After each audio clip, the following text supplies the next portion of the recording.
guys. All right, Greg Lloyd here, professional piano player and creator of classical to jazz piano, with a quick tip for you to help you along with your piano or your piano jazz journey. I've been teaching the piano now for nearly 30 years at various music schools and universities around the world, and I get asked one question by many students quite a lot. And the question is, how long should I practice for? If I only had 1 hour, or half an hour or 20 minutes, what would I practice? What should I practice?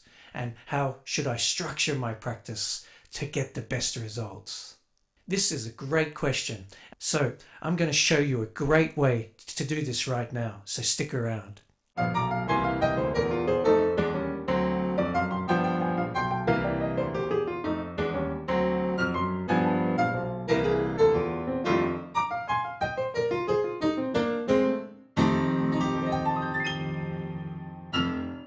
Alright, before we kick off, make sure you subscribe, hit that bell and the like button.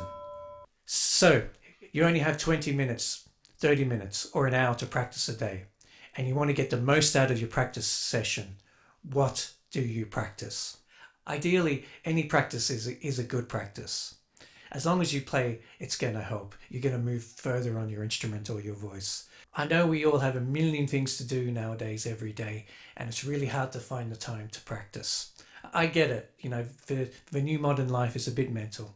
So I thought I would show you 10 tips to help you practice right now, and then I'm going to show you how I divide my practice time up into areas to help you get better results with your time and your practice on your instrument or your voice. Okay, so let's get into it.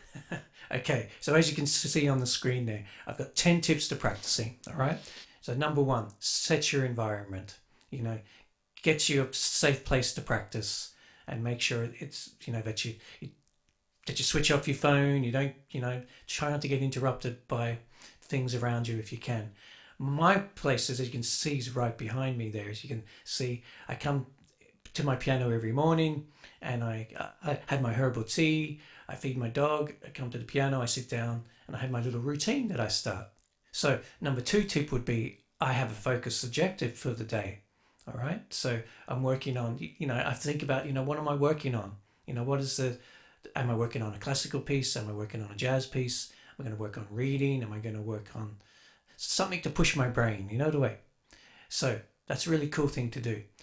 Then I have everything ready to go around the piano. As you can see, I have it on, everything pretty handy, so I don't have to run around looking for everything around the room. Like sometimes you're in the flow or something and you could run off, I can't find that book or I can't find that site or whatever it is, so try to have everything ready to go.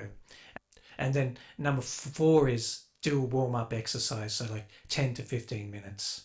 Okay, so this could be major scales, minor scales, arpeggios, whatever you like to do to warm up, because it's very important to warm up to help the technique and to get all your scales nice and even and your sound and your tone even. All right. So, and then number five is I like to do the hard things first. So if I'm learning a new piece or I'm finding something really hard, I like to start with that because it's when my mind is freshest and I just want to use the most energy up at the beginning. All right. And then number six is try use a metronome if you can, if it's required. If you want to practice, if you're doing an exam piece or you're doing a jazz piece or whatever, after you get all the notes, I always start without the metronome, and then when I get comfortable, I bring in the metronome, and then I practice with the metronome, if that's what the piece requires. I mean, I know there are pieces out there that aren't strictly in time, but if the ones are in time, really practice with the metronome as much as you can. Okay, and a real big tip is number seven is to, especially if you're doing an exam or something, or just to hear how you sound overall, is to record yourself. It's pretty it's pretty easy. I mean, we all have a camera in our pockets nowadays, so or a device or something or a computer, and you can just you don't have to. It doesn't have to be a like an award-winning video or anything, but just so you can hear yourself play. And you can watch yourself play. You can make sure your hand positions it's good, your pedaling's good, your feet are you're standing up, excuse me, standing up, you're sitting up straight and, making sure your posture looks good. And it's very important, like, to watch yourself play. So I could really recommend that you have a good go at doing that. And number 8 is, and people like, I've had students that are really scared to make notes on the music, right away, just scribble as much as you want, write the notes in, do this, do that. I mean, who cares? Just as long as you play it, A to B, it's all good, the way. And then number 9 is reward yourself for a good practice. All right, you can either do that by playing a piece that you love, something that's not so hard on the brain, something, or you can have a chocolate bar or something. Some people I know like to have chocolate bars or a bag of crisps or something. So, and then and I know other students, this is not for everybody, but number 10 is they make a practice log so they know how much they've been practicing over the months, which is a real cool thing.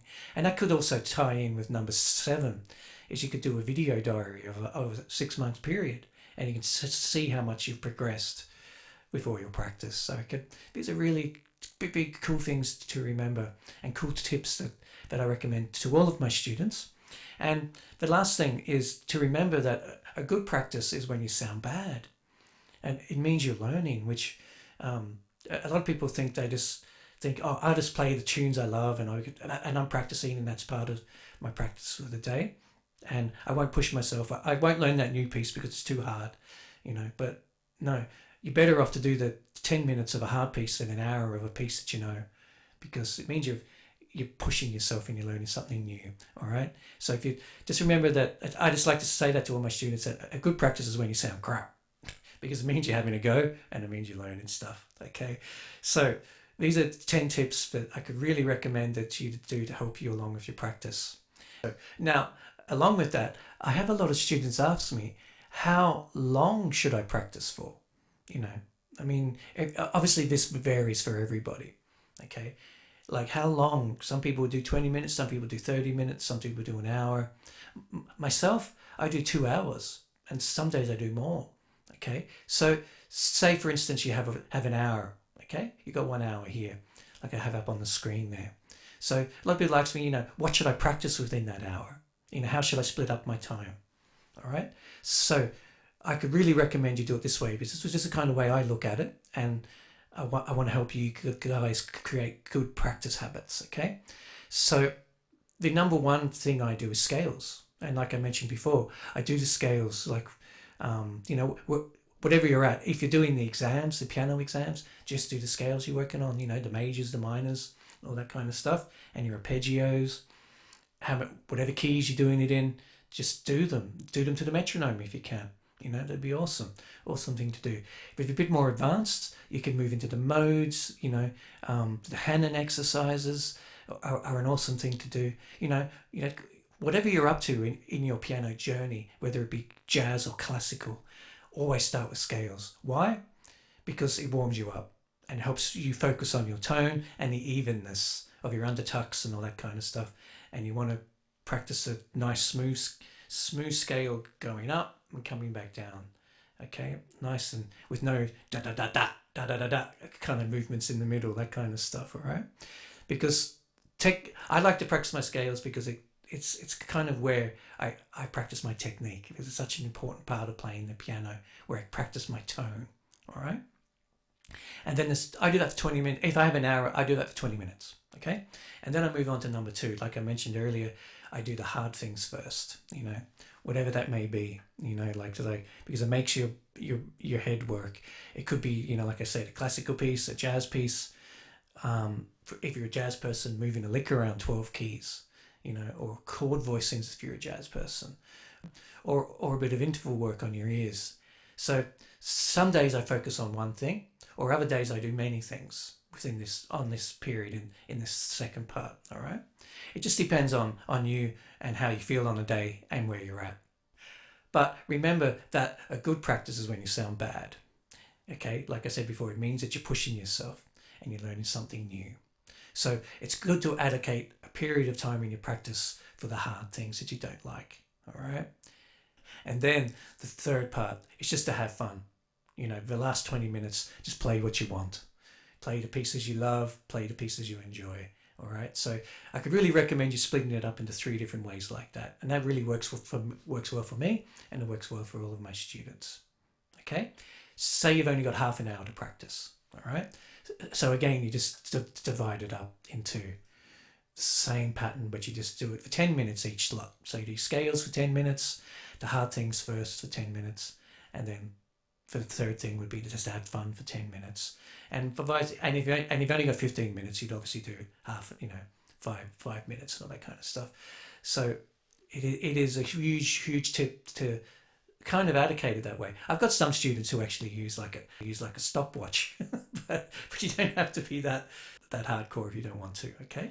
There's another question that I get asked a lot is, how often should I practice a week, by a lot of students? And I've had a lot of emails about this as well from my subscribers at classicaltojazzpiano.com. And my answer is, you're better to practice every day rather than do a big practice session every 3 days or a big 4-hour session before your lesson to catch up for the week's practice that you've missed. All right? Why? It's the whole thing about getting your thoughts and your head into the tasks every day is what counts. This is what makes you get better quicker. If you do it every day, you'll get better quicker. Do what you can every day, not just 2 or 3 sessions a week, and you will not regret this. You will feel a complete difference in your playing, I promise. But if you can't do it every day, and I know some people out there you can't, and that's cool, just do what you can. Something's better than nothing. I hope this video has helped you get some better insights into how to practice and what to practice in your practicing time. Just do what you can every day, and I guarantee you'll improve. All right. Obviously, the more you put into the instrument or your voice or whatever, the more you're going to get out of it. All right. So if you are enjoying the content on this channel, please do subscribe and click that bell to be notified when the new videos arrive.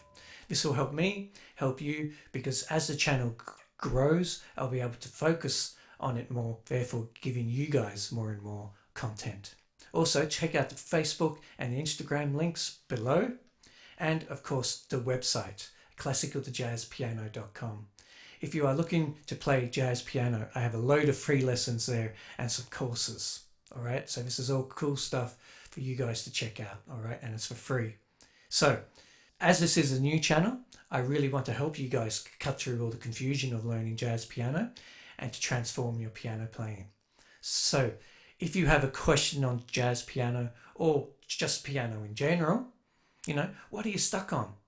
Let me know in the comment area below underneath this video, or you can email me at greg@classicaltojazzpiano.com.